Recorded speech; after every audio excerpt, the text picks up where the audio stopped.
Okay. Number 2, sinususpend ko, suspension of VDM 2025-4674. Ito yung November 1 na no plate na i-charge ang tao ng 5,000 pesos if a fine. Sa akin, personally, marami tayong dapat i-check muna. Kaya temporary, isususpend ko muna yung November 1 na yan. Bakit? Hindi kasalanan ng ordinaryong tao kung ang plaka niya hindi na ibibigay sa kanya. Tapos ifa-fine natin siya. Paano kung yung maliliit nagdi-deliver lang ng paninda, tapos wala pang nabigay na plaka sa kanya? Eh di hindi siya maghahanap buhay, magrerenta siya o sa iba ang gagamitin niya.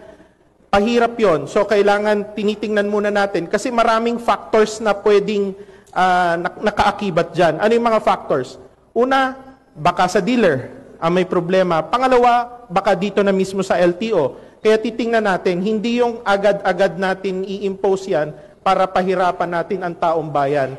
Malinaw po ang mensahe ng ating Pangulo na wag pahirapan ng taong bayan, tulungan, bigyan ng totoong serbisyo.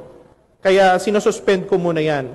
Although sinususpend ko yung plates, hindi ibig sabihin walang huhulihin na mga nagva-violate. Ano ang nagva-violate? Alam naman natin na merong iba na may plaka na, especially nakita ko nga mga sports car na may plaka na, modelo, hindi nila kinakabit. Nagkakabit sila ng mga yellow na Hong Kong plate. Dahil sa porma-porma, hulihin yan. Pangalawa, yung mga kababayan natin na wala naman pa talagang plaka, wag naman po tayong bumiyahe nang wala tayong authorization galing LTO. Gawa natin ang paraan na madali namang kumuha sa mga district offices, kumuha na tayo ng authorization. Pero yun nga sinabi ko, pansamantala, isususpend ko muna yon. Pero make sure na may dala-dala kayong authorization galing sa LTO.